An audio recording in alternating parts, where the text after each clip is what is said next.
Hello, hello, hello. Episode 52. Hi, Thomas. Timmy. Hi, Jason. Hi, guys. Good to be back after the break. Yes. How are you? How was your trip? It was good. I thought I was going to be able to do the show last week, but the timing was just all off. It was very good. Yeah, it was very good. It was very productive, shall we say. Fantastic. Yeah, we can't do the show without you. So going Okay. forward, if Thomas can't be here, we won't be here. Okay. It's like we have to have you. You're the Enterprise. I'm the Enterprise and you're the crew. I get it. Yep. And I'm the decider, so I get to decide. Okay. I'm the XL. Yeah. The woman has spoken. Yep. Yep. Thomas is the skipper. I'm the executive officer, and Timony is the senior chief or something like that. Yep. So we are feeling very Seattle grunge 90s today. It is hot as balls outside today. About 107, I think was Fahrenheit. When I just checked. Yeah, 107 degrees Fahrenheit. We are down here in the basement trying to be cool. I mean, we're cool, but we're also trying. It's 107. Oh, 94 feels like 107. You poor things. Yeah. And hello, everyone who's tuning in live on Facebook today. Thank you for showing up here. It's always awesome to have your comments over here. We try to read as much of them as possible. And thank you to all of our Patreon supporters out there. I know we have a few new of you all that subscribed in the last few weeks. Few new of you all. I don't know. My words get mixed up sometimes, but we appreciate that. It's going to help us get over there to England here in about a month. We'll be there September 8th through the 15th. And we'll be there at the Mysterious Earth Conference. So come by and say hello. We might go get a beer together afterwards or something. Yeah. So it's going to be a really great time. So we wouldn't be able to be flying over there without y'all support from Patreon, the revenue from the YouTube ads and everything. So it's just great to have an audience like you guys. We love you all. And we thank each and every one of you for tuning in to the replay on YouTube and who are all here live on Facebook today. So without further ado, I'm going to hand the mic over to our host, Timony Wild here for Week in Strange, episode number 52. I'm actually a little bit apprehensive to read this story because since we've been dealing with this subject matter the past, I'd say 3 weeks, some really weird shit has happened, but I'm not going to talk about that too much. I'm just going to read the story. And I'm a little nervous. Oh. Is Thomas safe? Are you good? Oh. Okay, here we go. Meet the Navajo Skinwalker, the demonic shapeshifter that Native Americans won't mention by name. According to Navajo legend, skinwalkers are shapeshifting witches that disguise themselves as deformed animals like wolves and bears. The legend of the shapeshifting entity known as the Skinwalker has largely been regulated to hoax status. After all, it is difficult to believe that a humanoid figure has been transformed into a four-legged animal and terrorizing families in the American Southwest. While unscientific, the Navajo Skinwalker does have deep roots in Native American lore. The rest of America got its first real taste of the Navajo legend in 1996 when the Desert News published an article titled Frequent Flyers.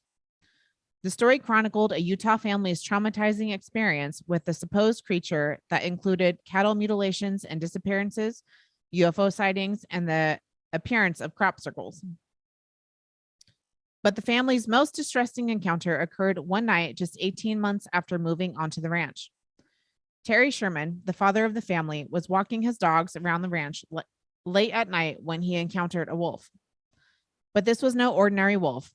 It was perhaps 3 times bigger than a normal one, had glowing red eyes, and stood unfazed by 3 close-range shots Sherman blasted into his hide. The Sherman family weren't the only ones to be traumatized on the property. After they moved out, several new owners experienced eerily similar encounters with these creatures, and today, the ranch has become a hub of paranormal research that's aptly renamed Skinwalker Ranch. While paranormal investigators probe the property with novel inventions, what they seek has a history that is centuries old. This is the legend of the Navajo Skinwalker. Yeah, as Timothy mentioned, this has been a theme we've kind of been playing around with for the last 2 or 3 weeks. Watched the was it the Secret of Skinwalker Ranch, which is on, I think it's on Hulu and Amazon, Netflix and Hulu. So if anybody wants to check it out, it's a little bit over the top with the production value. It's got that Real History Channel kind of vibe to it, kind of Ancient Alien vibe. But if you can take that part of it, the production with a grain of salt, it's very American, put it that way. Fuck yeah. Yeah. But but we're Americans, and even to us, it's over the top. So if you can take the production value, it's the production value that's a little over the top. The way they do the editing, the way they do the editing, the music in it, the choice of the way that they cut the scenes really quick to like make it all like this. It's a little bit, they're trying to appeal to a younger crowd, which is cool. But regardless of all of that, there's actually some very cool content in that show, and the experiments that they're doing are actually very interesting to watch. And something that I really like about the guy that owns the ranch, I forgot what his name is at the moment, Brandon Fugel. Brandon Fugel, if you listen to his interview on Joe Rogan, he talks about how he refuses to work with the government and officials about this research. So he's kind of the closest we're going to get to like a independent researcher in this field, and he's not coming at it from the angle that most typical people are coming at. Obviously. Oh, go ahead, sorry. He is LDS. That's what's super interesting about this guy to me too, is he is hardcore LDS, like a Mormon guy, but he has a vested interest in this. Yeah, in this phenomena, and he is sinking tons and tons of money. If you watch the show, you'll see there's private helicopters and all the money that it takes to do these sorts of experiments that they're doing, from the rockets to the, if you see their, what they call it, the headquarters room, all the monitors and all that stuff, like this dude is sinking loads of his own personal money into this stuff. And at first I was a little, not skeptical, but I had apprehension. I had reservations about him. What's his deal? Why? And honestly, at first we thought maybe he was working for the government, but then, maybe as a CIA, but operative, but he's not. He's a religious guy with a shitload of money that's interested in Skinwalker Ranch. Why? And that whole thing about him saying, at least, that he's not taking any government contracts or anything, I thought for a minute after watching him, like, oh yeah, this guy is obviously like a CIA contractor or operative or something. So not CIA necessarily, but the CIA might be sending him money to do this. But it really does seem like he is an actual independent researcher, since he's not going down the typical path. He is looking at the extraterrestrial phenomenon as something interdimensional, which is a topic that we talk about here a lot on this channel, on Thomas's channel, on my YouTube channel. Once Timothy gets hers up and running too, she's probably going to be doing an interview here with Gary Vasey very soon. But anyway, it's something that we all hold near and dear to our hearts. It's very different than the stuff we see with like Michio Kaku and some of these other guys on History Channel, where they're all like, it's aliens. They all came here in nuts and bolts ships and everything. So it takes a totally different aspect to it, and it's an entertaining show if you want to sit down and watch the 2 seasons of it that are out. Just 3 seasons. Just take the production value with a grain of salt. If you can get through the first few episodes, you'll actually really probably enjoy it, and we can have some pretty cool discussions in the Facebook group about it. So Thomas, I'd love to hear your point of view here about Skinwalkers and maybe Skinwalker Ranch. Yeah, I concur with you guys just about everything you said. It's a tremendously entertaining show. I'm halfway through the whole thing. I've enjoyed it very much. Sure, it's got the whole sensationalist American TV thing going on, but it doesn't distract from it, really. I would say if you can get through the first 2 episodes, you get through this whole season, because you sort of develop a tolerance for the sensationalism in the first 2 episodes. But yeah, I agree with everything. It's a refreshing show in terms of how it's approaching the actual phenomena. I think it will go down as an important show. I think it will rekindle an interest in the paranormal that in a different direction that hasn't been done in the public eye yet. And I have to say, I quite like it. Now, as regards to the subject of the Skinwalker thing, I find it quite a disturbing subject. I find, well, the week and strain this week will be kind of dark anyway. So, but I think there's things in that I found quite disturbing. The fact the source of radiation was above a mountain that came from nowhere. Now we see this in megalithic sites as well. And so I was wondering if there was actually some kind of ancient civilization on that site that actually created this hole in the sky. But that's also a very dark thing, because it's like, you know, just like the top of black holes are portals into other universes, maybe these white holes are portals into other realities. I don't know, but I found that particularly disturbing. The use of equipment and all that, it's very, very impressive, but the actual core subject thing is really basic weirdness.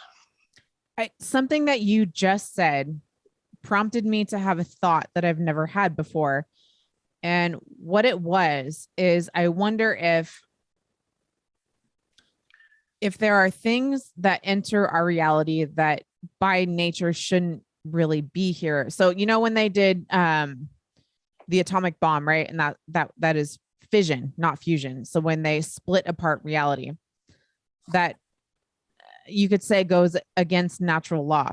So I wonder if with where there's radiation without any source, where it shouldn't be, I wonder if these things that enter our reality by unnatural ways, if when they enter, create a fission reaction, and that's why there's these remnants of radiation poisoning where there shouldn't be any. Does that make sense?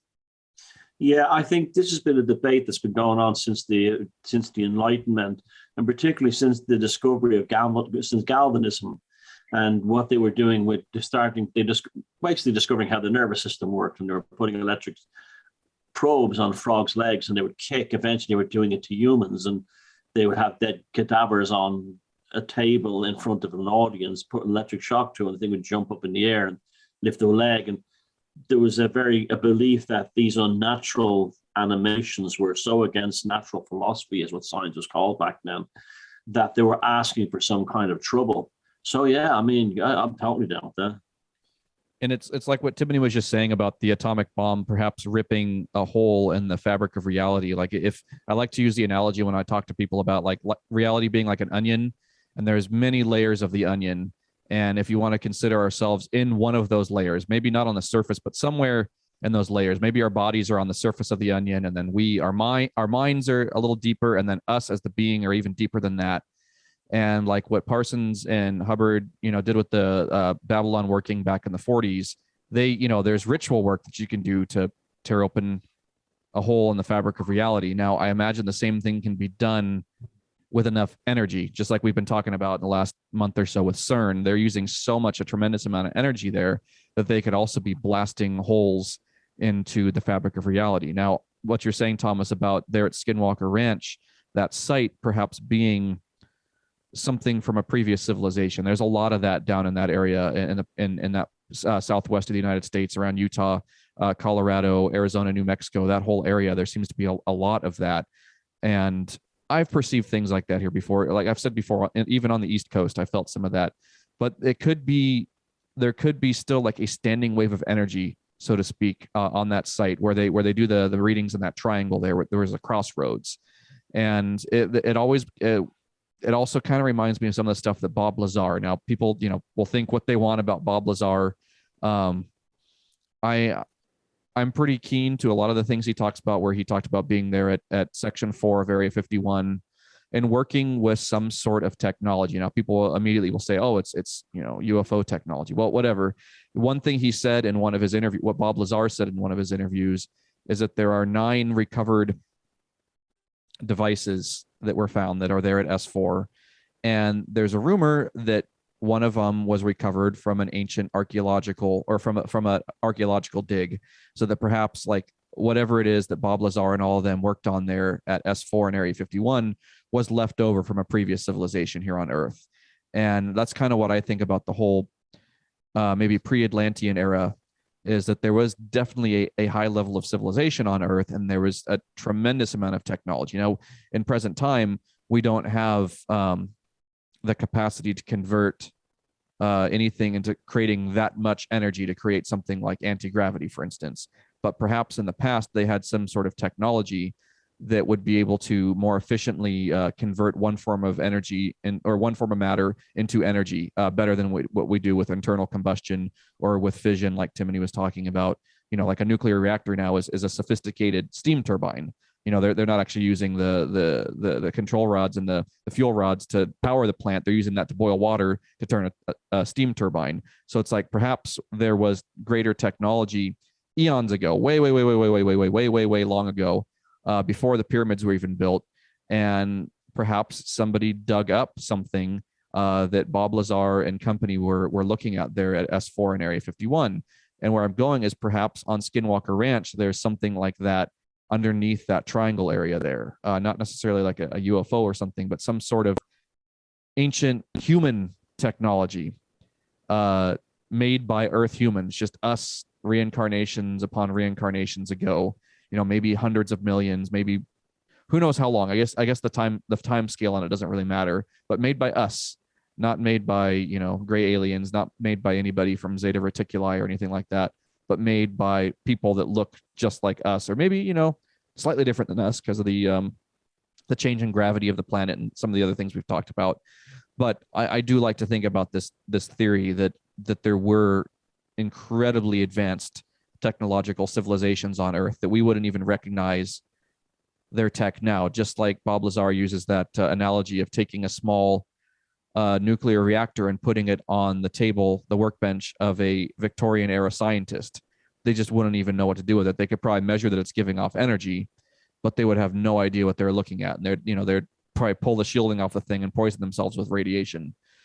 So I would imagine that the same thing would happen if we were to run into a piece of tech that we built, X amount of years ago, X amount of aeons ago, perhaps, many ice ages ago, before, civilization restarts always.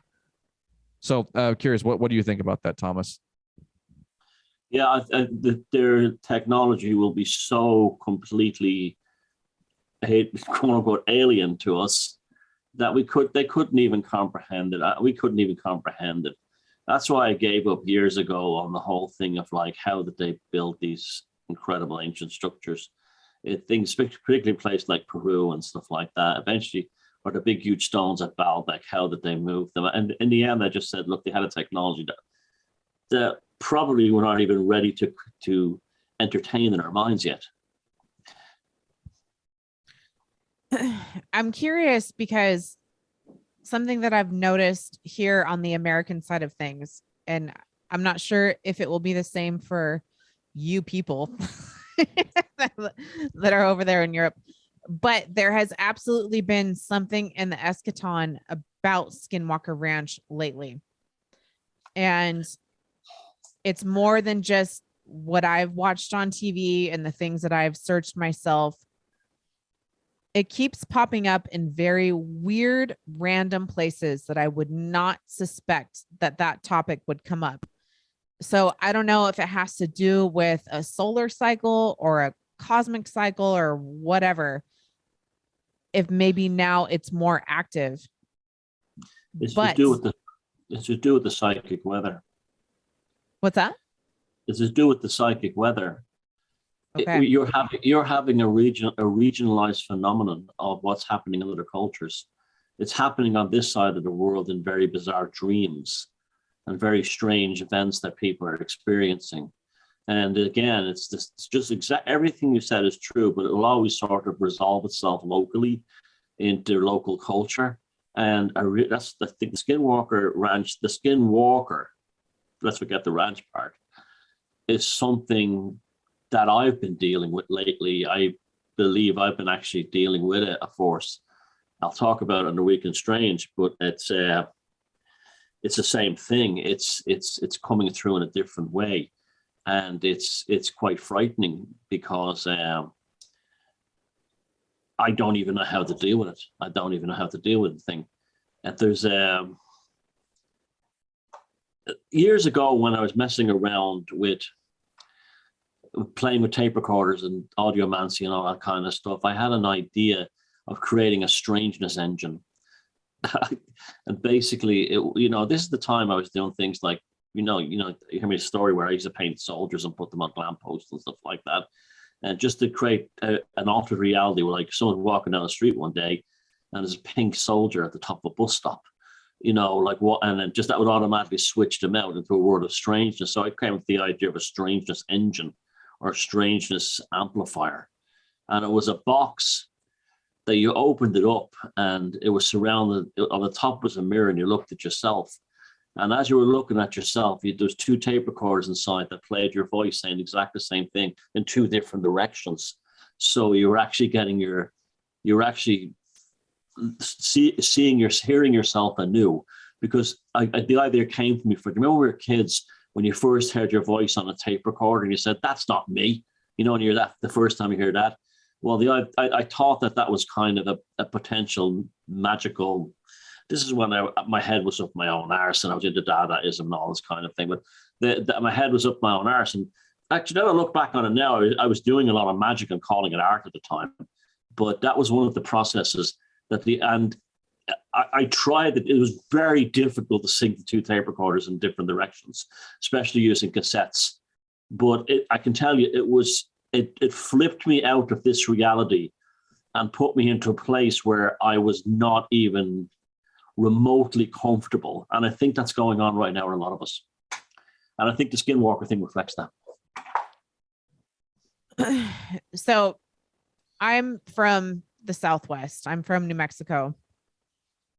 And I'm going to relay a slight story. I'm not going to say how I know this person, and I'm not going to say any names, because working within the traditions, you cannot use names. Otherwise, it calls attention from that person or entity to you. So I'm not going to say any names or even how I know this person. But I had asked somebody from my hometown who would be privy to knowledge, somebody worth asking, what is going on at Skinwalker Ranch? And this person, we're very close. We're very close. We're almost like family. No reason for this person to not look me in the eye. This person would not look me in the eye and said, never look towards the east, and I will never talk about it, but it is real. So that's all I have to say to you about that, from somebody within the culture that would know exactly what's happening there. They will not even acknowledge it, and they will not look towards the east at sundown. Wow.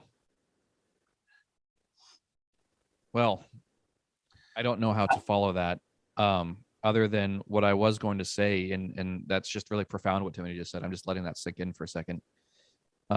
The thing that comes to mind for me with all of this, and what Tommy was just, wow. I just combined Thomas and Timothy to make Tommy. So what Timothy just said about the alchemical hermaphrodite. Yeah. Hermaphrodite. Tea with a beard. Yep. Timothy's Baphometing it up. There we go.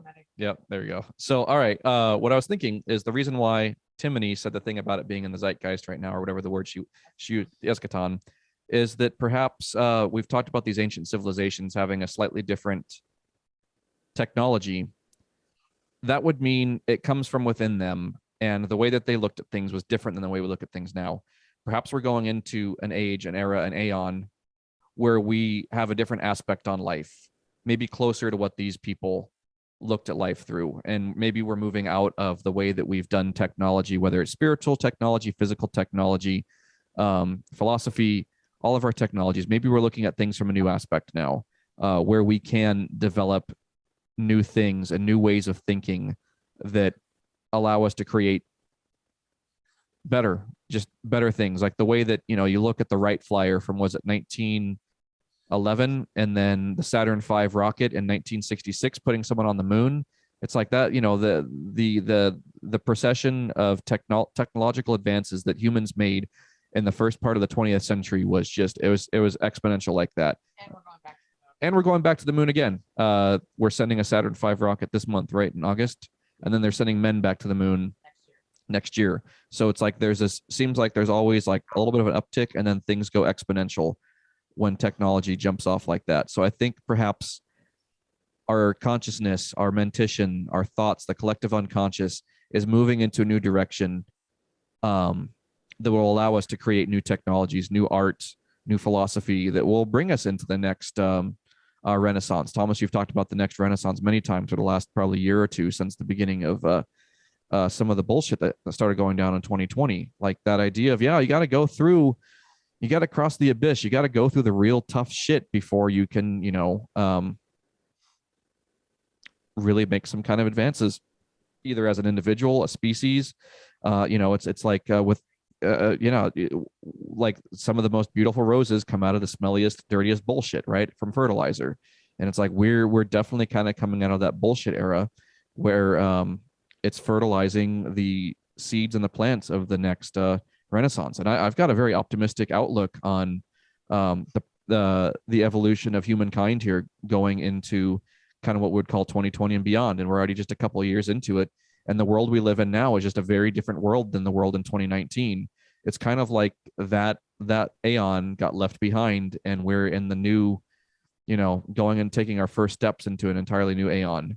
And I think it's all within these people from ancient civilizations, whether it's the Atlanteans, the Lemurians, the pre-Atlanteans, whatever you want to call them, had a different aspect. They just looked at things differently. They had a different mindset. And that's the only way different technologies can be created is by the way that we look at things. And I'm not saying, oh, everybody needs to be like all new agey and shit. That's not what I'm saying at all. I'm just saying like our outlook is changing from within each and every one of us, because probably there's something affecting all of us at a psychic level that is shifting us into this new way of looking at things, whether it's coming from the sun, whether it's coming from something beyond the sun. It seems to be lining up with this grand solar minimum we're going into right now. And I imagine that's kind of some of the stuff that you're about to talk about anyway, Thomas, with the psychic weather report. But so yeah, I'm curious what you think about that. Strange days indeed. Yeah. I've been sitting here ruminating on this thing, and since I've had that thought about it, so I really just want to bring it up one more time. But the idea of when something enters our reality that should not be here and leaves behind a mark of radioactivity. That's all I'm going to say about that. I need to think about it more, but there's something about that I think is very important. And that's a beautiful segue into our next story. Okay. The Webb telescope will drop everything to observe the next interstellar object. The James Webb Space Telescope is a machine of many talents. It can peer through dense space dust, glimpse the stellar drama of distant galaxies, and even observe the universe's first stars. But some of Webb's most riveting work will be answering questions much closer to home, like the compelling quandary known as interstellar objects. These objects, whether comets, asteroids, or maybe alien artifacts, depending on who you ask, are born from another star, and they carry valuable data locked away in their gaseous coma and icy nucleus. Astronomers have tracked 2 of these objects and gathered as much information as possible from ground and space-based telescopes during their short-lived journey through the solar system. But in a planned study using Webb's 6.5 meter mirror, an advanced suite of infrared cameras will sketch an even clearer picture of the interstellar objects, their foreign host stars, and the uniqueness of our own solar system among the billions of stars that make up the Milky Way. On October 19th, 2017, the Pan-STARRS telescope in Maui, Hawaii, spotted a strange object streaking through the solar system. The object's speed, along with its extreme eccentricity, meant it wasn't gravitationally bound to the sun. This object, named Oumuamua, meaning messenger from afar arriving first, was the first interstellar object ever recorded. And what an object it was. Described as cigar-shaped, Oumuamua's length was 10 times its width, an extreme oddity among space objects, and astronomers originally classified this interstellar interloper as a comet. But because it didn't have a coma, a kind of atmosphere around a comet caused by sublimating ice, NASA reclassified it as an asteroid. But this nomenclature, badminton, doesn't end there. On its way out of the solar system, Oumuamua unexpectedly accelerated past the sun due to a cometary trait called outgassing. To make matters even more confusing, dude, I'm trying to read this and be professional. To make even, God damn it.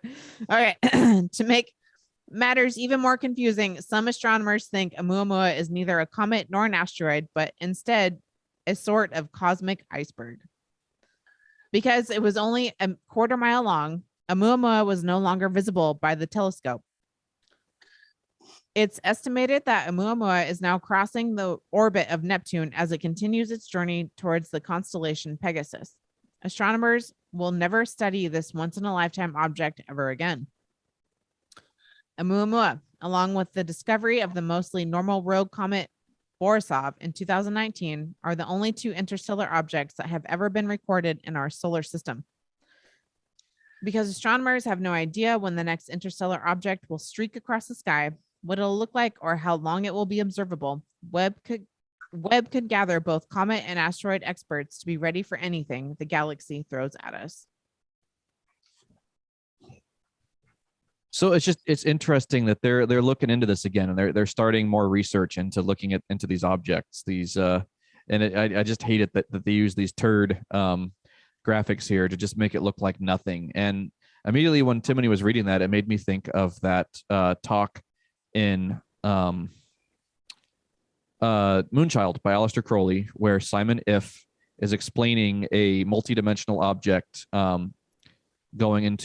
taking a three-dimensional object and moving it into a two-dimensional space, and what the two-dimensional space would perceive. So for instance, if you consider a two-dimensional space to be a flat plane, and a sphere, a three-dimensional sphere, well, let's say a sphere would be lowered into that two-dimensional space, the two-dimensional space would only perceive a circle. It would not perceive a sphere. It would perceive a circle getting bigger and then getting smaller again. And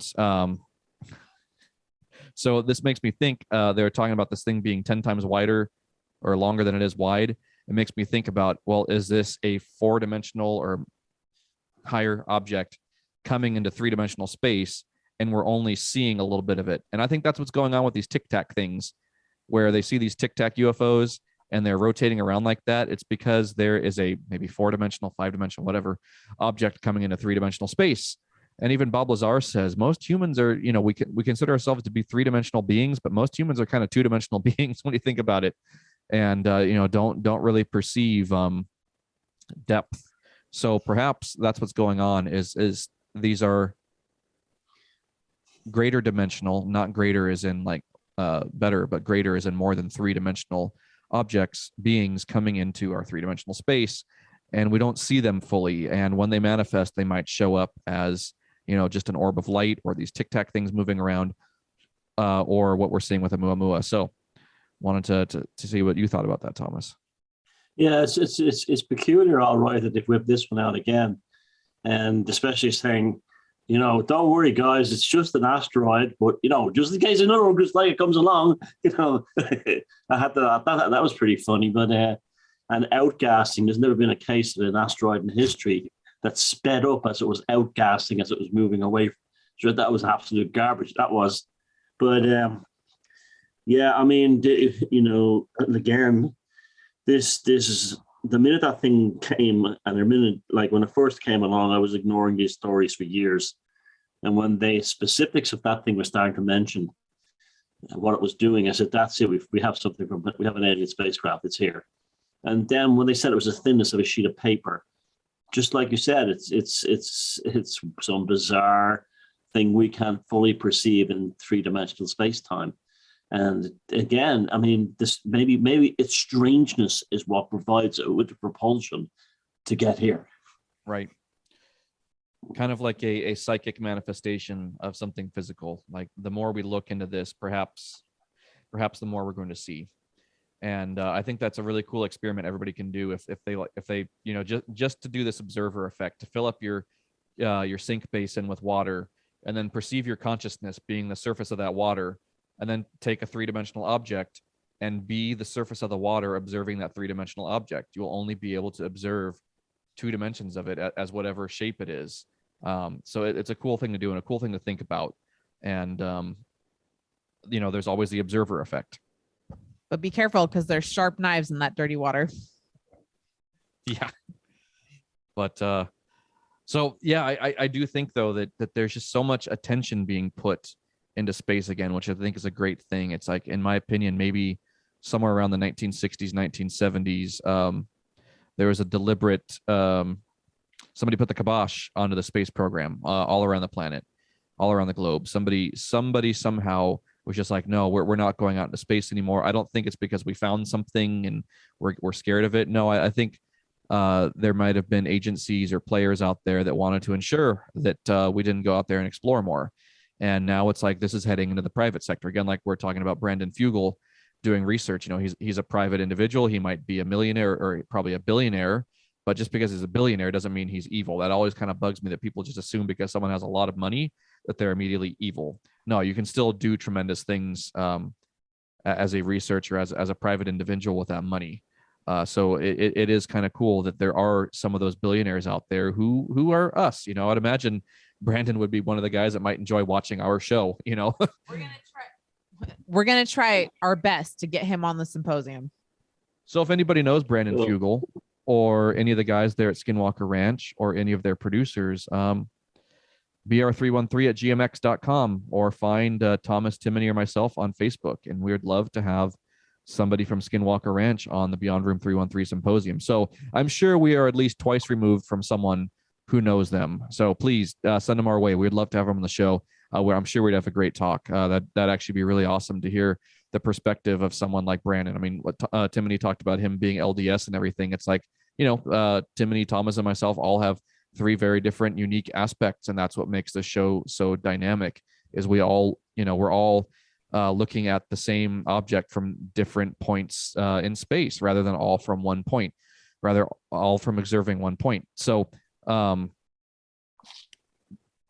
you want to do this next story now, T? Or okay. But anyway, so this Oumuamua thing, I would imagine that we might be seeing more and more stuff like this. There's all this talk about asteroids all the time, and they'll call them asteroids, but I would imagine, we're going to start seeing more and more things like this, more and more interdimensional beings, devices, creatures.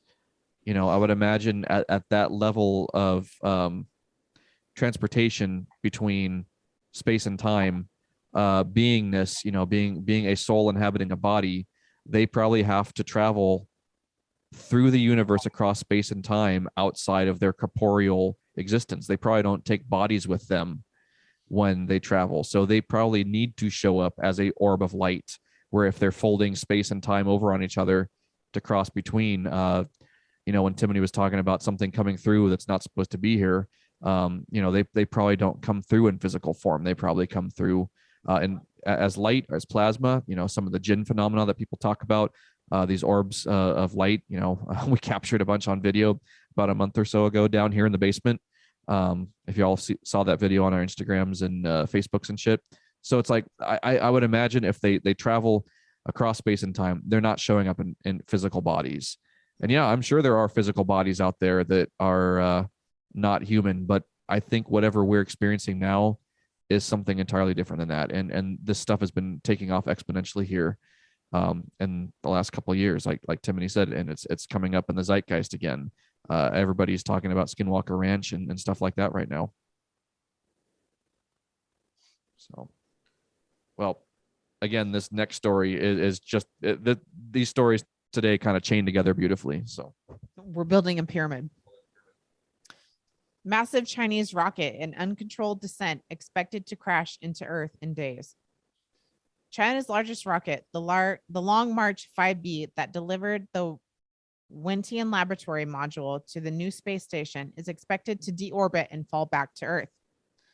The Aerospace Corporation Center for Orbital Reentry and Debris Studies said the Long March 5B is set for an uncontrolled descent into Earth's atmosphere on Sunday, July 31st, 2022, at UTC plus 16 hours. So that's like any moment, right? Yeah.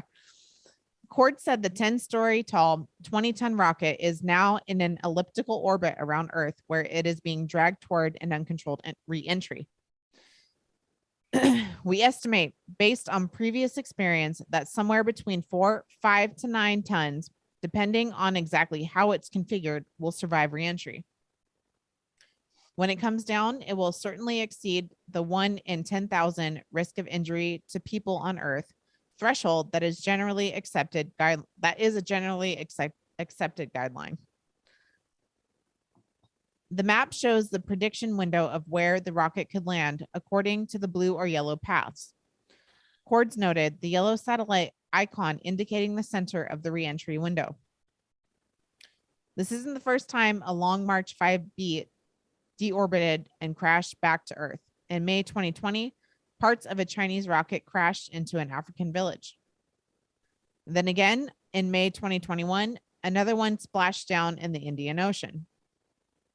Why should people be looking up at the sky this weekend? U.S. Space Command warned the track of the Chinese rocket cannot be pinpointed until within hours of its reentry. And that's all there is. That graphic, did you see that they showed the lines where it crosses is where it's just most where it's going to come down. The biggest cluster of those lines is over the United States and in the South Indian Ocean. So, I mean, if that thing comes down the United States, it's going to create one hell of a diplomatic crisis. The other part is in the South Indian Ocean, South Pacific. That, you know, it's only a matter of time if one of these flying time bombs come crashing down where they shouldn't. And I mean, that's the Indian government are going nuts over this because they've calculated that it could probably come down in India. But looking at that map, it looks like the most highly likely place for landfall. You know, odds-wise, is North America south of like where you guys are. Right, and that today is the 1st of August, so that's yesterday. Oh no, today's the 1st. Oh, so, by the way, happy Lunasa. So it's like there's a possibility that I think it said plus or minus 16 hours from whenever that was. So we're kind of right in that window right now. So what this makes me think of is it's like we've been putting shit up into space since what, the 50s basically, and there's always been boosters, there's always been shielding, there's always been, you know, fuel tanks from the space shuttle program. There's always been space debris, and it's not that just suddenly this stuff is just all falling down. And it's just weird that they're putting this out there into the media of, look for things falling out of the sky. And I know we've talked about before, maybe there's a Cold War going on in space between two parties here on Earth, whether it's the US and the CCP or something. You know, maybe people are shooting satellites down or something like that. We've got the United States Space Force right now, which is a ground-based operation that controls defense of our satellites and everything here in the US. So, you know, the Space Force is a legitimate branch of the military, and it's not a bunch of dudes up in space like Battlestar Galactica or something.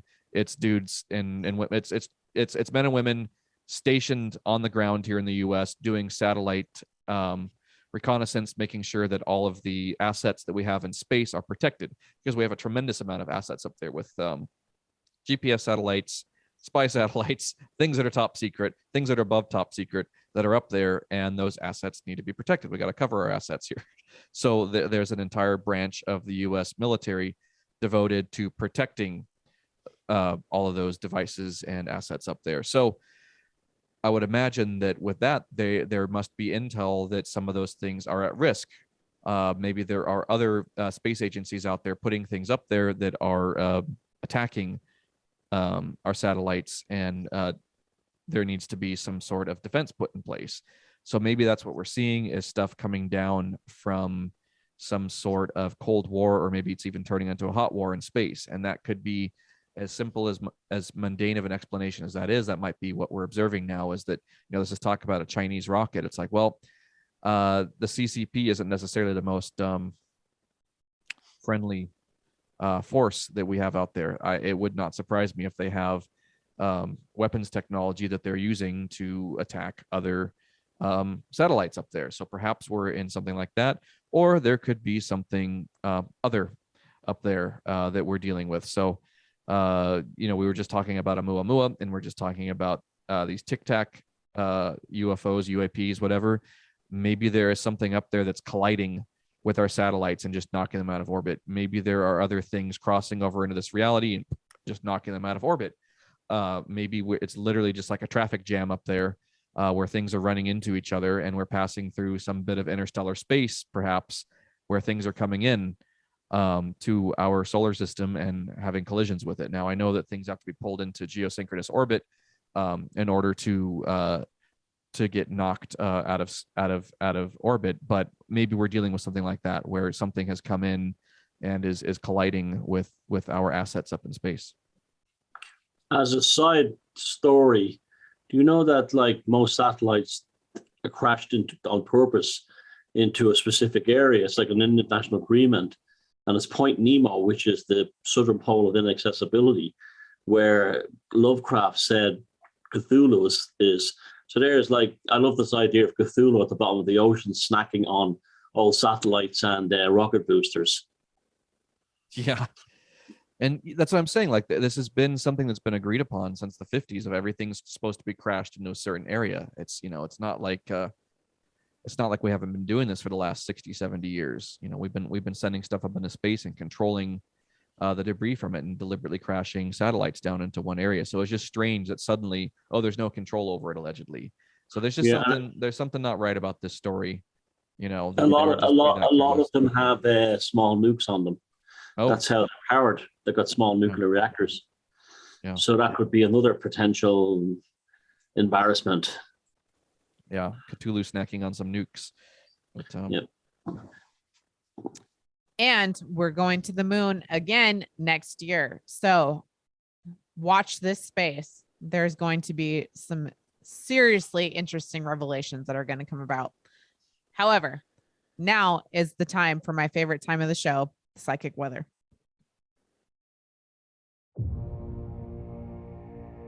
Is it bad? Is it great? Are you happy? Are you irate? The week in psychic weather.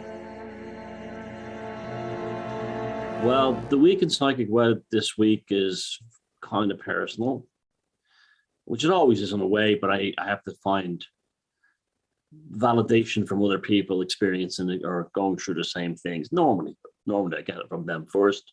Sometimes I'll feel it myself. And I've had a very, very strange 2 weeks and a very strange last week since the last psychic weather. So this one, if you forgive me, will be a bit personal. I'm going to talk about some dreams I've been having. And I've been talking to friends, and the same people have been telling me, lots of people are telling me that their dreams have been off the scale weird and off the scale disturbing, as have mine. And also, I think, well, I know I probably invoked an entity, which I want to talk about as well, accidentally. Now, the first thing is, I was going around Ireland last week with a tour group, one of Neil's tour groups, and it became very sort of mystical after a while. There was 3 English girls there, and they wanted to pick my mind. Every single site we went to, ancient site we went to, they kept picking my mind about fairies, and I started going into really long discussions about fairies and what they mean and all this kind of thing. And the 3 girls were loving it. And every time we did it, there was like some weird animal totems. There was frogs would appear and in pairs and start jumping around at their feet. There would be things like birds in particular acting kind of like flights of rooks and stuff like that. A really strange, huge raven appeared out of nowhere, and a few other things like that. And on the last day I was there, myself and Neil, the day before, I had discovered this. It was like going into another century. We found, thanks to one of the viewers on the show, a dolmen that was literally in the middle of an enchanted forest. And we went in there and we found this thing on the Saturday morning, and it was just extremely strange and mystical and everything. I came back out and I felt myself really lightheaded and really in a different zone. And then the next day, Neil dropped me off at the train station and we said goodbye in Athlone. And I was standing there, and this extremely strange looking woman comes up to me and asks me if I want a cup of tea while I'm standing on the platform. She was about 5 foot tall, wearing a leather jacket, and had the blackest hair I've ever seen and the whitest skin and the strangest body language and face. And then it dawned on me who it was. It was that person I saw with the distorted face on the bus when I was 15. The same entity came back. Oh, this time the face wasn't distorted, but it was exactly the same hair and everything. And I just wouldn't make eye contact with it, but it was very forceful. Are you sure you don't want a cup of tea? Are you sure you don't want a cup of tea? So that was like a manifestation I definitely had invoked. I got onto the train. That was the end of it. Then the dream started, and all the dreams are about something coming from the sky. There's something coming from the sky. And in one particular dream, I was grabbing people and forcing them, holding them down on their backs and forcing them to look at the sky to observe what was coming from the sky. And they were screaming, don't make me look, don't make me look, don't make me look. And I was saying, you have to look, you have to look, you have to look. And then I had another dream that was so realistic, I don't even know if it was a vision or a dream. But there was, like a Pope mobile that was driving through towns with with 5 vials of blood in the shape of a pentagram. And it was the blood of the clotted blood of the darkened child, is what I was told, that someone had mentioned him. And the blood was similar to Saint Generius, who is the Italian saint and patron saint of Napoli. I don't know if you've ever seen it, but the blood is in a vial, and on a feast day it turns to liquid, and the liquid, it goes from being solidified into the liquid warm blood. And it was the same thing, those kinds of vials, but it was dark, evil blood, and it was leaving the world. It had done its work, and it was leaving the world.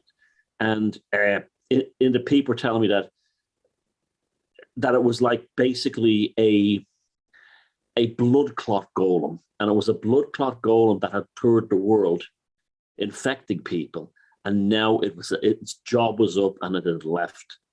And I woke up from that dream shaking, and I was talking to some of the friends, and they're having similar weird dreams about the blood and about the sky. Now, of course, they're all going to say the obvious, that it's probably something to do with the current state of the world and the needlecraft and the thing coming out of it. And I think it's true, but I also think it's a validation that I had in April 2020, that this was a spiritual war on a very primal and a very dark and a very vicious level, by something, again, we don't fully understand. And so that's the week in psychic weather. The spiritual war has been proven, and pay close attention to your dreams. And it's all about the blood, and it's all about the sky. Is it bad? Is it great? Are you happy? Are you irate? The week in psychic weather.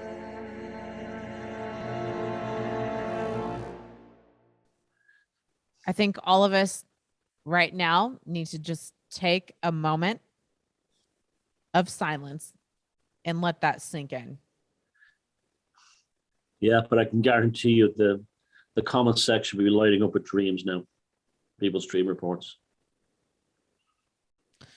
Yeah, I know my dreams have absolutely been very information gathering lately. And some of it's been very visceral, and then some of it's been very ethereal. And those two polar opposites are sort of coming to me in the middle, to where sometimes I wake up and I'm like, holy shit, what did that mean? And then there's other times I wake up and I'm like, holy shit, I know exactly what that means. but there's a point in the middle where you can connect those two and you get an even greater revelation.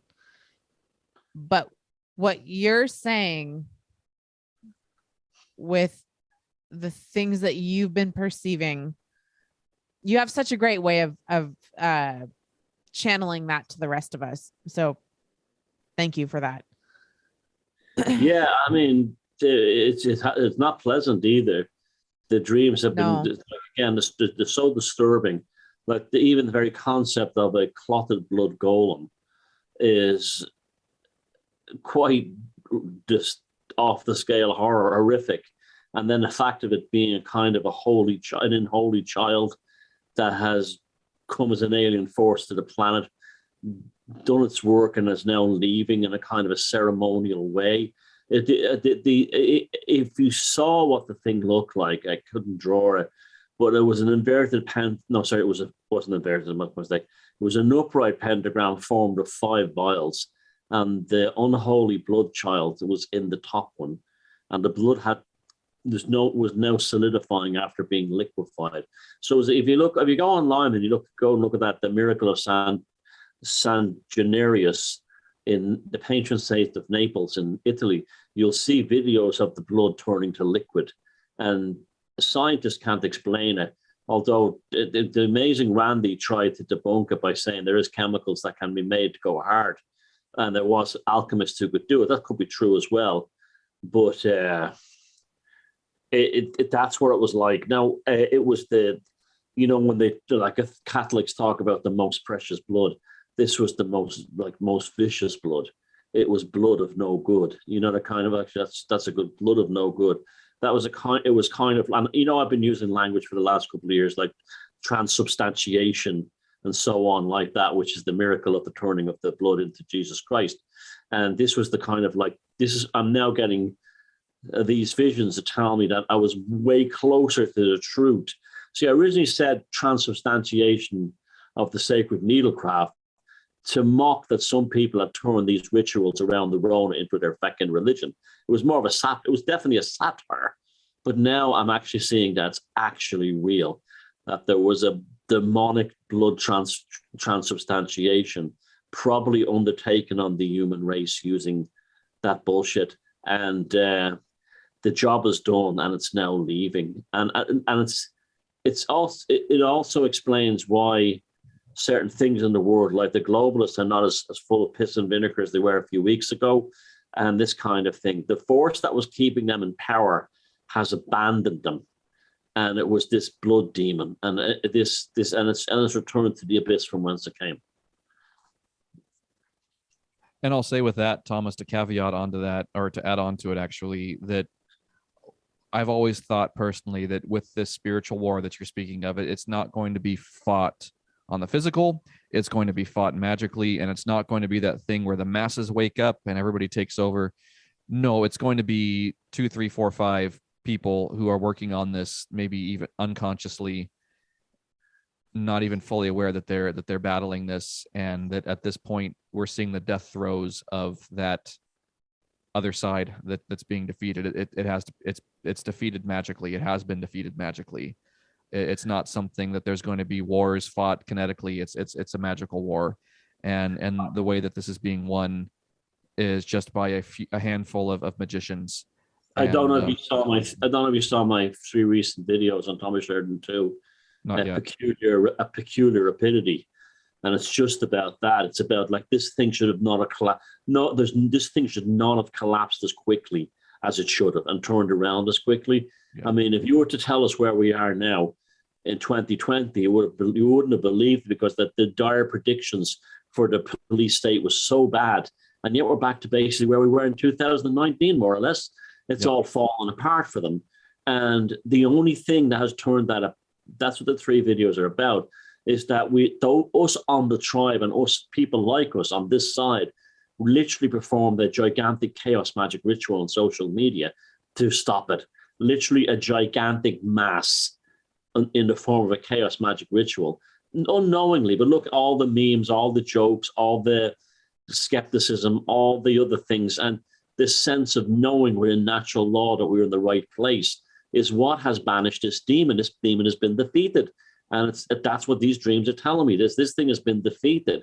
And nothing in history has turned around in 2 years of this scale. Nothing. Right. And this thing is turned around. We were being told that this was the new normal. This was going to be forever, and it's gone. And it was only the rituals, the chaos magic rituals from our side, both real and just the discussion we had on it, that changed it. No doubt about that. No doubt about that. That we have actually saved the human race from something that was here to feed on it forever. And it was deeply, what I find interesting though, Jason, about it is how its rituals were portrayed to me very similar to Orthodox Christianity. So there was probably, you wonder, like, if the things like the crucifixion and stuff like that, and the horrors of that, especially as it's shown in Mel Gibson's movie, The Last Temptation. It's literally a blood fest, that demon, that video. Is that this is like, was this like Jehovah's last stand? I really do wonder. Yeah. And Jehovah being the last of the demons defeated. Yeah. And what began with the collapse of the ancient Rome, the pagan Roman Empire, has now closed. Agreed. And you know what I think is the best part of this is that the biggest charge for these workings is that all of us went out there and did all the things we wanted to do. We made Liber Velocity in the middle of the lockdown. I traveled to LA when literally I couldn't sit down and get any food. I literally had to eat in my rental car. And all of us have just been creating. People have been collaborating. Esther and Jade and everyone are making their music videos. Thomas and Neil, you guys are out there traveling. We're all creating art, and we're all doing all the things that we've always wanted to do. And I've just been reflecting in this last week, like, my life is pretty awesome right now. I'm doing a lot of really amazing things, and I'm really happy with what I've made my life into. And I think there are a lot of people out there too, truly living in their dharma right now. And that right there is exactly what the globalists, the controllers, whatever you want to call them, have wanted us to not be. They wanted everybody to be locked up, scared, living in their pods, eating bugs. And it's like that reality did not pan out. It's just that's not the reality. That you can talk about timelines. We did not end up on that timeline because there's been enough people out there with enough souls with horsepower like we have, making things happen. We made this show happen. We made this channel happen. We're making these films, these music videos, all the artwork that each and every one of you are doing out there. You're going out there and living your life as the way you want to live it. And that's living like real life, as Timmy and I say all the time. It's like literally living the life that you want to live, despite the reality that they've been trying to create. They've been trying to get us to mock up this really dark pod life, bug eating, Klaus Schwab life. And that's just never going to happen. It's just never, ever going to happen. That opportunity for that was there. It came around sometime in late 2019, and it showed up through spring of 2020, and it's dead now. The death throes of it, we saw it, I think the last couple weeks were the death throes of it. And then we've moved past it. And it's like, I can feel it. I can feel where I am in my life, that it's like, okay, I'm doing the things that I want to be doing. I'm living the reality that I want to be living. I created that reality myself. And there are enough of us out there who have created our own reality. And that's the charge that goes behind these chaos workings. Well, now that it's over, I can now publicly announce, I've never even told anyone, not even you guys, that I did this. On the first trip I went over to England on the boat, I bought a live crab at a fish market in Belfast. And while I was on the boat, I wrote a sigil on the live crab's back in water-soluble paint. And I put at 3:30 a.m. in the middle of the Irish Sea, I released the crab to the bottom of the ocean. And the sigil was to end the lockdown. And so, we've all done our bit. So thank you. There's a crab now at the bottom of the Irish Sea. I not only saved his life, but he's also saved us. Yeah, so you really do get it all here on The Week in Strange. So we can take the very, left brain sort of analytical approach and break things down, and look at our world in that way. But on the other side, we can take the right brain approach too, which is where I'm a little bit more centered, maybe because I'm a female. I don't know. Maybe it doesn't matter, but just me as an individual, I haven't felt the feeling that I have in my chest right now for a while. And that feeling is very connectivity. Like I feel very connected to you, Thomas. I feel very connected to our all of our friends. And it's like it's a real strong feeling. Like I know that we're gonna be okay. And we're all our own person, and we may not agree on every single individual thing, but that doesn't fucking matter. Like we understand and we respect that we are all humans and individuals, and we are here to ride out this bullshit, and we're going to be victorious. And I have that feeling in my heart so much right now. Like I hope that all of you are getting that too, because I'm sending it to all of you. And we are victorious. It's a present time thing. It has been victorious with this defeating of this. And this is what I mean. We're going into this next renaissance. And in order to do that, we had to go through some shit. We really had to cross the abyss. And we did. And it's time to make the next things happen. So all of your projects out there, I want to see them.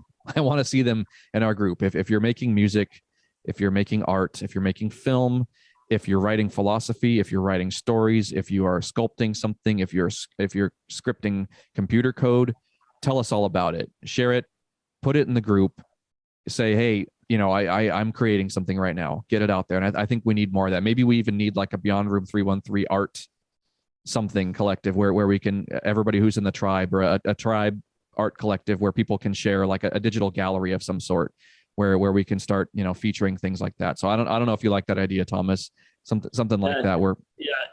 Just if you're wanking on the sigils, we don't need to see that. We don't need to see that. Yeah, that can go on to the BR313 OnlyFans. Beyond Room 313 back pages. But no, I do want to see the other art that you're making, not that art. Yeah, like I sent Thomas these really cool. I got this ad for watercolors, these metallic watercolors. And I'm like, oh my god, I think Thomas would make some really cool art with these, some like spacescape things. But it's like, if somebody's out there, if you're painting, if you're making music, just share it. And there's going to be a tremendous amount of support out there, because like I said, we're shifting into a new aspect, a new outlook on things, not in some kind of new agey kind of way, but it's literally, change comes from within. There is no external savior out there that's going to shift things around. There's no event that's going to occur where suddenly things are going to be different. What's going to happen is what's inside of us is changing. And I can feel that right now, just like what Timothy was talking about, what she felt it inside her heart. There's a change from within that happens. There's nothing outside of us that's ever going to do it. It's all going to come from within. Word. All right. Mars rover hoax theory resurfaces. Conspiracy theories about the images of Mars collected by NASA's rovers are almost as old as the landings on the red planet themselves. Prominent among them, the accusation that NASA has misrepresented photos of the terrain at Canada's Devon Island, as being those captured by the rovers on the surface of Mars. Complicating the issue is the fact that NASA has indeed used Devon Island as a testing ground as part of its Houghton Mars project. Its extremely rocky terrain makes it a suitable place to conduct analog missions in order to plan for the real thing. And recently, the hoax theory has reportedly surfaced again online with renewed allegations that the closest NASA's gotten to Mars has been Arctic Canada. Some of those weighing in on the matter, in fact, seem to question the notion that Mars itself exists at all. Wow. Well, that lasts a little bit. Flat Mars. It's actually a candy bar. No, but I think this really is a cool idea that perhaps I'm certain we've gone to Mars. I'm certain that we've landed, not we, but I'm certain that Earth humans have landed on Mars, and that what we're getting back is most likely pictures from Canada or something. I watched a video recently where someone did a color correction of one of the US flags on something that was there, and the colors were off on the flag, as if somebody had used a color correction, like if you want to use the term, like a filter. People use Instagram filters, like as if NASA or whoever it is has a Mars filter that they just do as an overlay. So somebody color corrected and keyed out the colors for the flag to be correct, and then the rest of the image was keyed out with it, and it looked just regular old earth tones and everything, like the sky, the rocks, everything looked as if it were just right here. So it would not surprise me if the images that we're getting back are actually from, what is it, Devon Island? Is that what it was? Are from in Canada, something like that. And what's actually being seen on Mars is probably much cooler. Like I said, I think the other planets within our solar system are their moons. The moons of the gas giants are probably littered with ruins and, you know, old busted up things. No, I said on their moons, not on the gas giants themselves, but on the moons of the gas giants. So yeah, I'm certain that if we were to go out to our moon, if we were to go out to Mars's 2 moons, Jupiter's moons, Saturn's moons, there's got to be something. By the way, you guys should all watch the movie Moonfall. It's a little over the top, but there is a really interesting message that comes through with that movie. And I super enjoyed it. And I think you guys would too. I think this story is a psyop. And I think the whole thing of it being Canada is a psyop. I think because pictures are coming back and people are seeing real pictures of Mars are coming back and people are seeing objects that look intelligently made or bits of old buildings or something like that.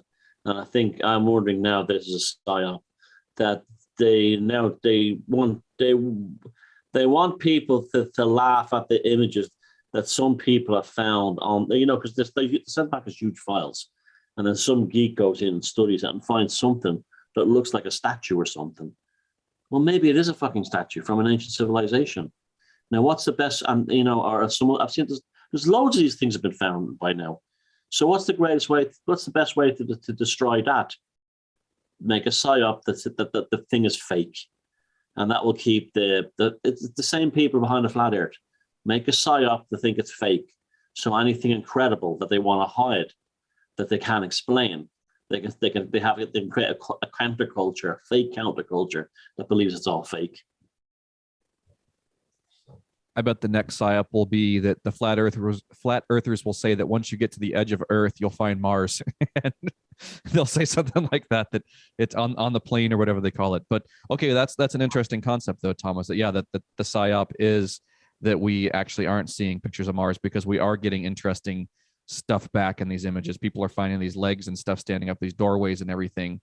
And yeah, I 100% think that there's leftover stuff from a previous civilization, like the Bob Lazar stuff he was talking about, them digging up this tech. I would imagine if they did a big excavation on Mars, we would dig up some really cool stuff. And I think we need to. I think these billionaires and stuff like Brandon Fugel and company like him should be funding these private missions to go out and start, doing enterprise out there. And yeah, it might be a little difficult. We might run into some trouble along the way.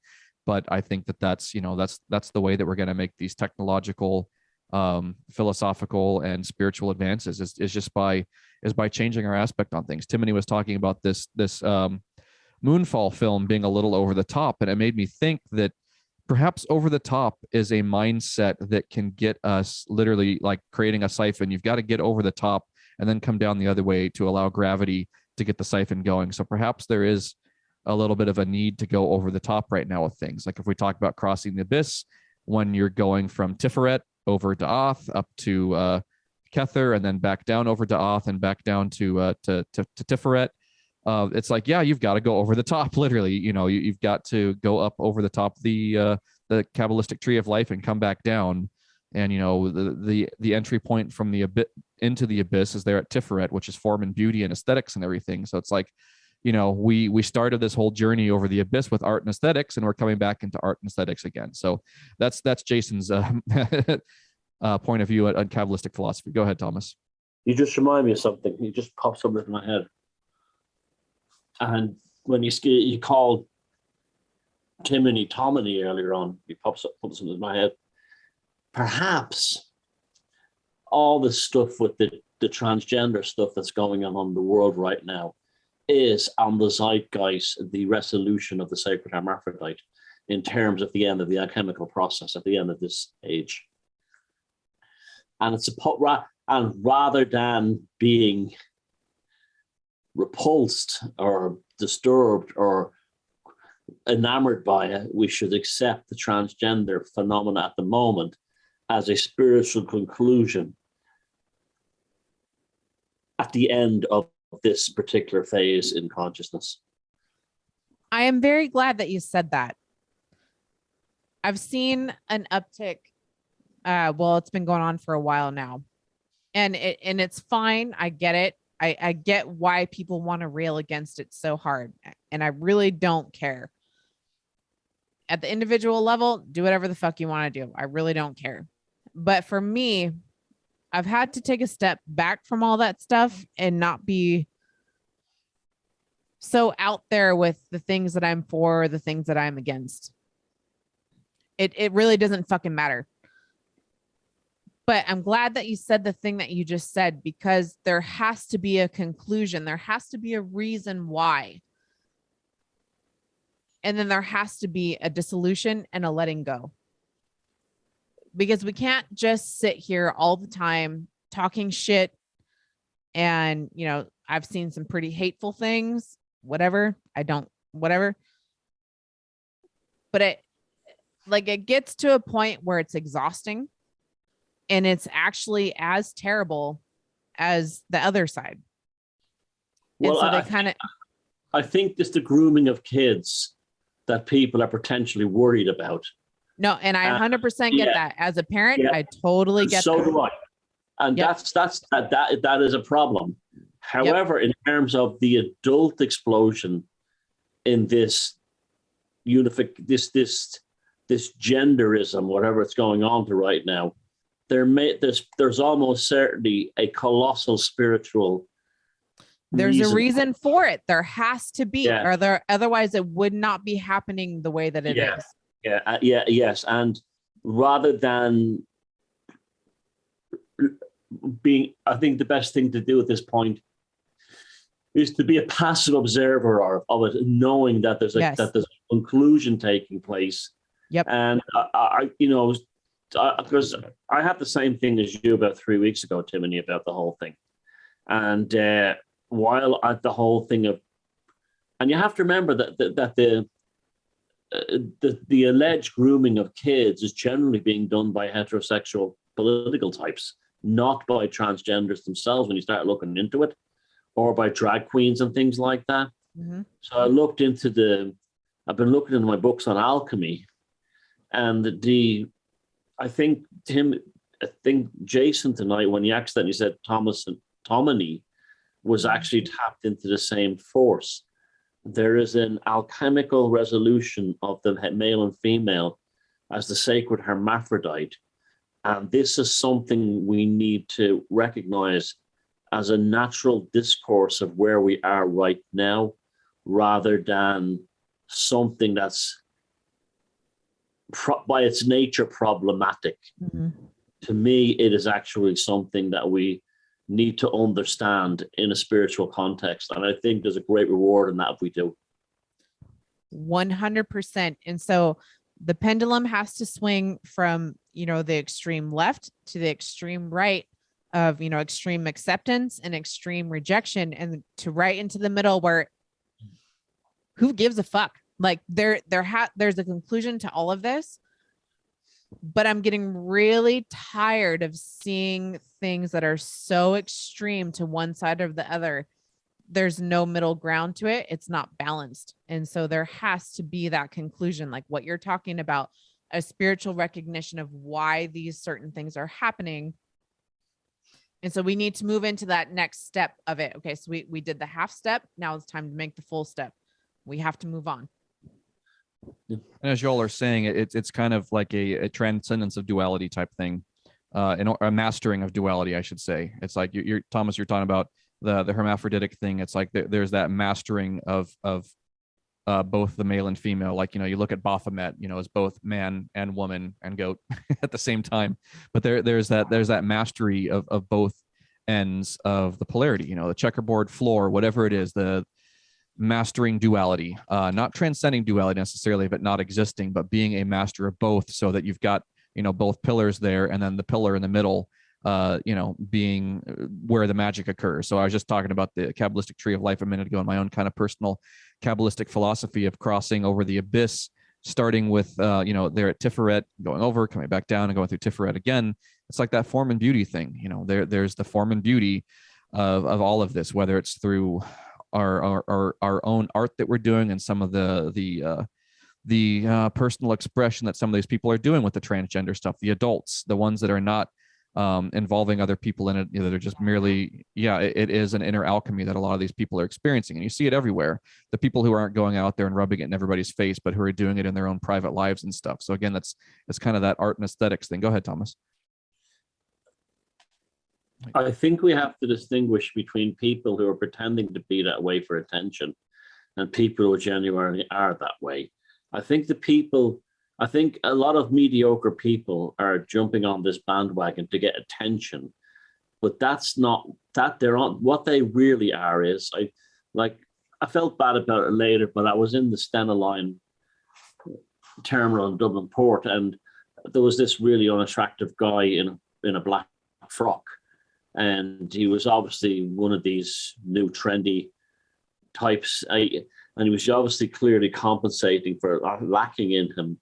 But then I realized that that particular type are probably the Renfields of something much greater happening in the zeitgeist, in the psychic world, and that they're Renfielding what's really going on behind the scenes.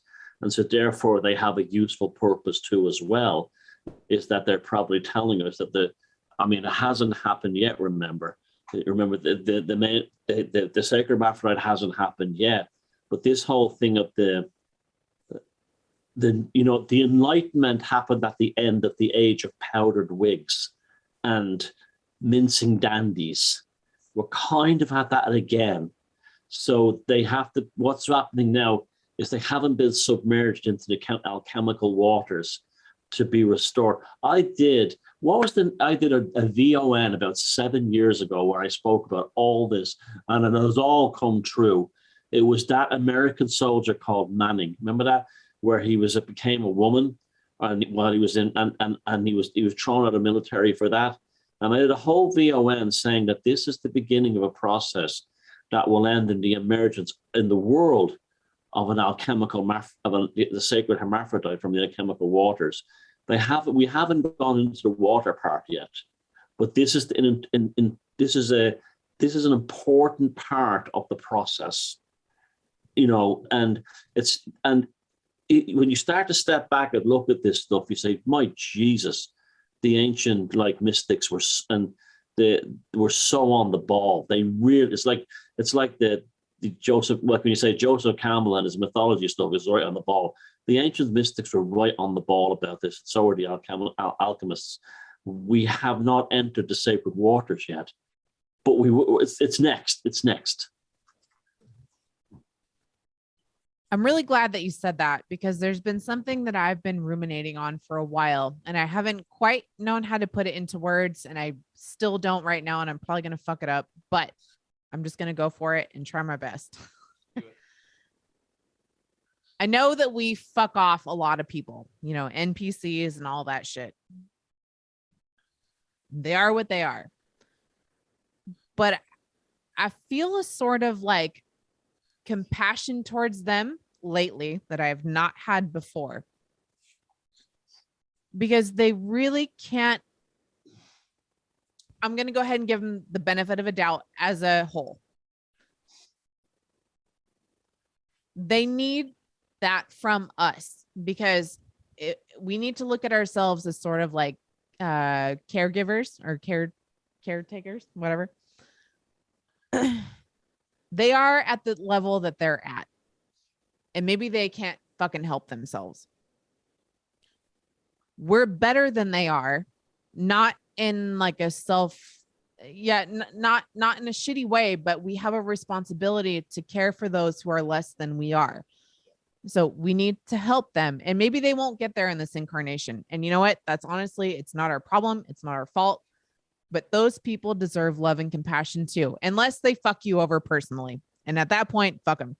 But I'm speaking as a whole. So we really need to be, at least for me. Okay. I'm just going to speak for myself. I have learned that I need to be a little bit more compassionate and a little bit more mindful about the way that I speak about humanity, because I'm part of that and they're part of me. And if I go around talking a bunch of shit, really all I'm doing is talking shit about myself. And yes, there are pieces of shit in humanity. There are some dregs. There are some people who are absolutely not worth the oxygen that they breathe. But that is not my problem. What I need to do is make sure that I am doing the best that I can do for myself, first of all, for my kids, second of all, and for third, just not talking a bunch of shit, because honestly, it's fun and it's funny, but after a while it gets fucking old. And what am I going to do besides sit around and talk a bunch of shit? I would rather go out and do something. And I would rather inspire other people to do something, even if they are NPCs. Who fucking cares? If that one NPC person gets inspired because somebody did something instead of talking shit about them to do something, then they're no longer an NPC. I have to interject there. I think you have to make the distinction between normies and NPCs. I think normie type people, we can reach them, we can get there. But there are people out there, I'm sorry, Timothy, there's nothing, no, we shouldn't hate them, around, of course not. There's nothing in there. I see, you know, like there's ways of looking in it. I mean, it's that's what I'm saying though. Like, as long as very difficult one. Yeah. It's like a living example. When you see a humpback whale opening its mouth and eating millions of krill as it's coming to the surface, you feel bad for the krill, right? But what do you do? How do you save them? You kill the fucking humpback whale. You know, it's like this is the whole philosophical thing. Like, what do we do about this situation? But that's my whole point. I totally agree with you. Yep. That being hateful is the wrong attitude. I totally agree with you that being hateful is the wrong attitude, because on a personal sense, it's a waste of your psychic and creative energy. But you know what it does? We need to. But you also can't reach the NPCs. You can reach the normies, but you can't. No, but you can't. But that's the thing, is like, we don't need to try to reach anybody as long as we're being our best fucking versions, whatever that is. Yeah, exactly. Be an example. That shit's going to filter itself out. Well, all you have to do is be in alignment with natural law, and you will draw other people towards you, because you're actually there yourself. And part of being in natural law is also recognizing that there are humans on this planet that are not, for whatever reason, of the same level of consciousness as the rest of us. Doesn't mean we have to hate them, but they are. That's what I'm saying. If we could be our, how do I say this without sounding fucking retarded?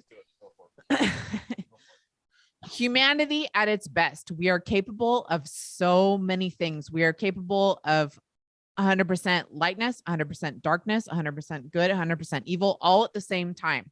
That's what makes us human. So if we can encompass that all at the same time and know what we're doing, the things that aren't human will filter out. Does that make sense? Yeah. So I want to tie together what both y'all are saying with this, that yes, there are a good mass of humans out there that are at a, whatever we can call them, NPCs. Then there's the normies above them, and then there are the Illuminati, if you want to call it that. The rest of us who are, you know, are in the know of these things. And yes, that, like Timothy said, better in a sense, that more evolved, whatever you want to call it. And there is a responsibility there. And then there's that thing, there's that greatest form of compliment, which is where someone duplicates what you do. They mimic. And I think that there are things out there where the behaviors that we do, the things that we do in our everyday life, that people around us will start mimicking back to us. All of us being magicians in our own little towers and our own locales. You know, we all have like kind of a realm that we look over. And the things that we do, I would not be surprised to see if those reflect in the normies and NPCs around us. Our behaviors, our good and our bad behaviors, you know, our dark and our light. That the things we do, we have to think of ourselves almost as like parents. we can teach some of them, and some of them will get it, and some of them will grow up. Some of them won't. And those people aren't our problem. But we need to be good examples, and we need to help those that can learn and grow. Right. And this is not some kind of evangelical thing. Oh, go ahead, Thomas. Didn't mean to cut you off. No, I think that's actually very valid. It just made me think of something else then. Rather than trying to reach them, it's much better that we stop pathological forces from trying to own them, because they can, the normies and the NPCs, as we can see with what happened last year when the hysteria and the psychological terrorism was whipped up by the media. And as we can see through totalitarian regimes all through history, they can be extremely fucking dangerous. And they usually go after people, they're usually sent after people like us. My attitude towards all this is, if we have the power over their destiny rather than the pathological psychopathic control grid, we have a much better chance of producing a better world. Yep. And that's the battle. I think the last year and a half, we fucking did it. We did it. Because when I think of the comment section of the newspapers, and these fucking animals that wanted to put us in shackles and have us force injected and all this other shit, you know, and the viciousness of it, they're all gone now. And they're all gone now because we abided by natural law and they didn't. And that's actually the same people that for every person who says, I used to laugh at conspiracy theorists before the whole lockdown started, and now they seem to be right. We've reached them. They're the ones we've reached. And how we've done that is by sticking to our guns. And right. Because eventually a normie who's out of sync with natural law will always feel there's something wrong with them. And once they get back into natural law, they will feel something is right with them. And exactly. I feel personally that's my purpose. It has been from the beginning. Is say the world is full of shitbags. There's people who can help you. There's people who will destroy you. But the important thing is for you, no matter what, to always be in alignment with natural law, and it will work out for you. It will work out for you personally. The world is full of shitbags, but the world is also full of a lot of really great people who just need that little bit of spark. And so for me, at least in my evolution of a person and where I'm at now, I want to be a little bit more of a spark and less of a hater. I can be a hater. Don't get me wrong. Like, I will choke a motherfucker. I will end them. It will be not good for them. But I want to be a little bit more of a spark because of my own self-love for what I have for myself now, which is way more than I had even a year ago. I know that I can affect people, and sometimes people just need to be jump started. And I think that for me, that's where I'm at now. I want to sort of be a little bit more of a jump starter type of person. Not to give my energy away, but I think we're capable of doing that more. We had to put up the walls and we had to say, these are things that are not accepted. We're not going there. You can't do that. But we've moved past that now into the point of like, we're bigger minded than that. We've grown more. We've evolved more. So here, go ahead.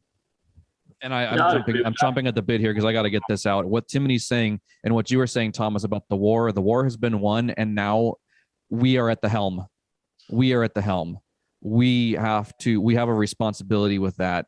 The people who are the archetypes. You nailed it perfectly there. That war is over. Like I said, the only thing I cared about in the last 2.5 years was I wanted my freedom back. Okay. I was in warrior mode for 2.5 years. It's fucking over now. I want to move on and do things. I'm not interested in starting another war against transgenders or a fucking another war against anything else. I did the only war that I was interested in has been won, and I don't care about any others. That's it. Yeah. I think that's the way. I think that that's where we were on that page. Yeah. And now, as if we're passing the command has been passed off to us. If you've ever gone to a military change of command ceremony, look one up on YouTube if you've never been to one. The guidon has been passed on to us. We are at the helm now. We've got control over this ship. Thomas, you talked to, we had to get dirty, we had to fight, but now the command has been passed over to us. We are the officers in charge of this now. And Thomas, what you're saying about the waters, I would say yes, we have entered the alchemical waters, the mind. We've talked about waters a lot recently in the correspondence between it and the psychic field of the mind. And the amount of psychic turmoil that I personally have been through in the last few weeks, the amount that we've experienced, things have been a little weird and messy in this fucking psychic field, but those waters have calmed out. And I would say we splashed into that water maybe about 3 weeks ago. And now we are there. We are in the alchemical waters, the psychic waters, so to speak, not elemental water, but the psychic waters. And that's why I keep using all this ship terminology and everything. We've got the helm now. We are those young ensigns, just learning how to be naval officers, so to speak. And I really love what Timony said about all of that. I 100% agree with all of it. She put it out there in a very beautiful and eloquent way, that there's a responsibility, just like, being parents of humankind. There have been other forces trying to have control, and those forces have been defeated, and now we have control.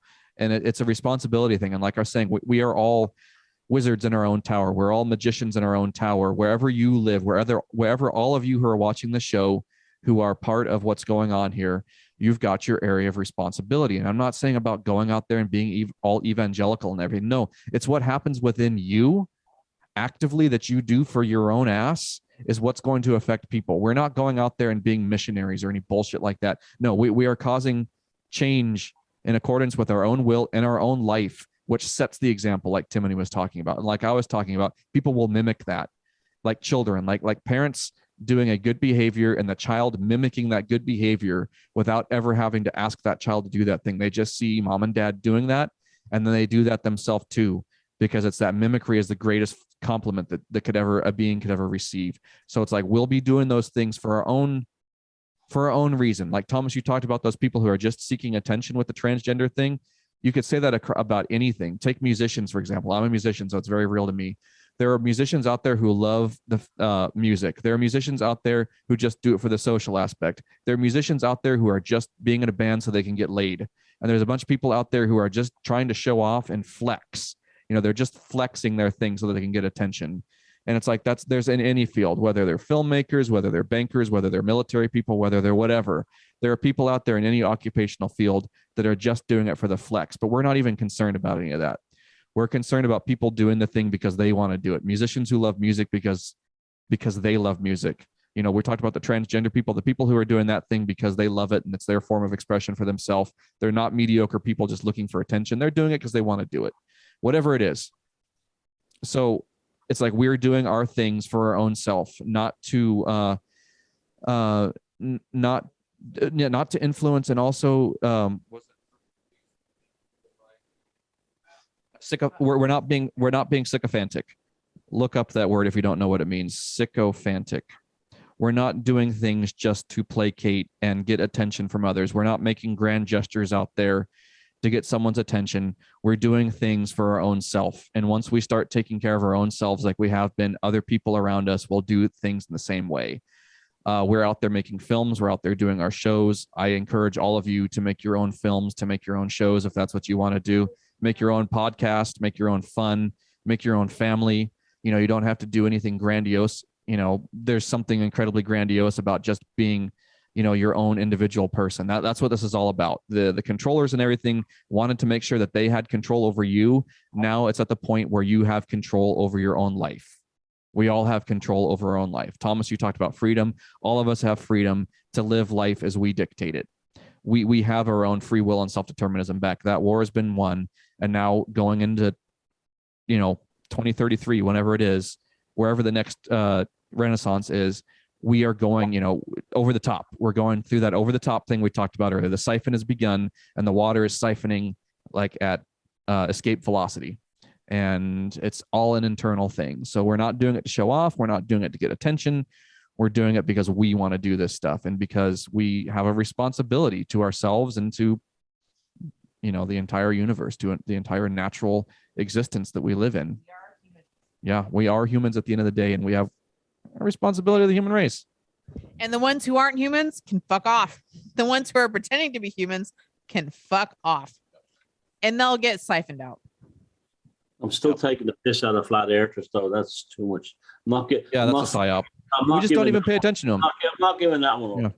Like I was giving a kid some advice the other day when there was some bullying going on. I'm like, just don't take it. They just don't even entertain that universe. Just the worst possible thing that can be done is for that person that's bullying you to just know that they don't exist in your universe. Literally just have your own universe. And if someone's fucking with you, if there's another psyop going on, we like Thomas talks about, no contact ever again. We do that with things that we don't want. The worst way is to not give something attention. So it's just like all those psyops and everything, just they don't exist in our universe. It's just that we just won't flow any energy to them. And it's just like you talk about too, Thomas, with the thing about the ex who's always talking about the person who's always talking about their ex. It's like the same thing. The more we hate on something, it's like we're actually giving them energy and loving them by talking about them so much. So it's like they're also the people who go from one crap relationship to another. One what? Because they always go from one crap failed relationship to the next. Right. Because so we don't want to be that. They've never looked at themselves and said, "Am I the problem?" Right. So rather than us talking shit about all these people, it's just like whatever. We're not even concerned with that reality. We've talked about parallel reality. The parallel reality exists, and we're creating this here and now. So it's like, yep, we can let off some steam and complain to each other about some bullshit we saw, and it's like going beyond that. We make this reality. We do beautiful things here. We make what we want to make. We create what we create because we want to. And we're not even concerned about the psyops and the flat earthers and the transgender people who are just trying to get attention. Who cares? They are so irrelevant to us. They're so irrelevant. Like, they let them do their thing. Like Timothy said, they'll be siphoned out, whatever. I'm not even concerned about them anymore. I want to create new stuff for myself and new stuff to go into the next reality. I'm not concerned about any of that stuff anymore. Yeah, it's there, and yeah, it annoys the fuck out of me. I'm always talking about bullshit stuff I see out at work when I'm doing my deliveries, and sometimes I just need to vent. And it's like, I get it. Sometimes we just need to vent about the bullshit we see, but it's like beyond that, I've got it off my chest, and I'm going to go work on something else afterwards. So, do not have a love affair with things that you hate. All right. Well, this has been one hell of a show today. And I think, I think the theme has been between the psychic weather and this kind of discussion at the end is that the old world is closing really fast, and there's an opportunity to come. It's like a surfer. You fell off your surfboard on the last wave, but here comes an even better wave. Get back on your surfboard and ride that one. And I think that's like the theme of this, is that like the old doors of, I mean, honestly, God, I know what you were talking about there, Jason. I can't go into too much detail, but I encountered that firsthand. People who are like that, and it's fucking soul destroying to be around them. Even if they're nice, decent people, and they're caught up in doom, it's terrible for my mental health. And even if I like them as people, and it's like, I just can't deal with that anymore. And their hearts are good. They're very good people, but it's like, I can't deal with that darkness. Like, I get emails all the time and messages all the time saying, what do you mean we won? The elites are only just getting started. And I made the video about that the other day, and I said, no, that's not true at all. And why are you looking for doom? Why are you looking for misery? When you were born as a child, that you go looking, when misery knocks on your door, you respond to it. You don't go looking for misery next door. That was like weird. I've had that so severe this 2 weeks ago, 3 weeks ago, and it's so fucking unhealthy. It's unbelievable. And at the same time too, you look at, you say, well, these people are justified in it because the it's true and it's and what they're talking about. But you know, to be, it's like, I don't know, it's just, It's the mind virus. It's the mind virus, no matter what. And they're like, you know, a snowball goes down a hill and gets bigger and bigger. Well, they need to stop fucking rolling. That's the thing, you know. But they, you know, stop gathering up more snow. It's like that. It's a mind. You're absolutely. It's a mind virus, and you literally see these people when they go down that path. It's like you want to say to them, just stop and enjoy your life. Yep. And that's what we need to show them. We need to show them, not actively, but we will, by doing our own shit, show them to love their own life and to do their own thing. And yeah, some of them we just have to put the block button on and maybe no contact ever again, or no contact for now. And I've learned that part of no contact ever again also exists up here in our minds, like to not think about those people and to not let those thoughts in. There's a certain mental discipline of it makes it difficult when they're very nice people. Right. But because otherwise they're really nice people, but they're on a toxic free fall. Yeah. And I can't deal with it some days. No. And it's just like enforcing boundaries with family members, with loved ones. It's like those boundaries have to be there and enforced. And we have to have those own self-discipline things too, of not letting those thoughts of their own mind virus getting into our mind. Like there's nothing worse than having somebody else's energy all over you that you don't want that energy there. And some of these people, I get it. Some of these people blow up my inbox too. And I've had to block so many people here recently because it's the same thing. And it's like, I won't block them on Facebook, but I'll block them on Messenger so they just can't reach out. Because I can't have those thoughts coming into my radar. It's not like I'm dissociating from it. It's like, no, don't poison my waters over here. You know, I've got my own waters. You know, if you've got something, you know, that's for you to contend with. If you're being all doom and gloom in your darkness, but nope. Just don't come over here and blow up my inbox. You know, if we're gonna talk publicly with me. I think the magic of blocking people too. So you turn off one particular faucet, which gives you more power and more energy to turn on the faucets that you want to. So it's not about being awful or hateful or whatever. It's just, you stop energy that's going in that direction. It can't come towards you. You don't put anything to it. And it gives you more power and more energy to put things into what you want to. I think that's pretty cool. She's just flowing this stuff tonight. Speaking of waters, Timony's just flowing all this stuff. So she's really on a roll. She's got a ley line between her ass cheeks tonight, yeah.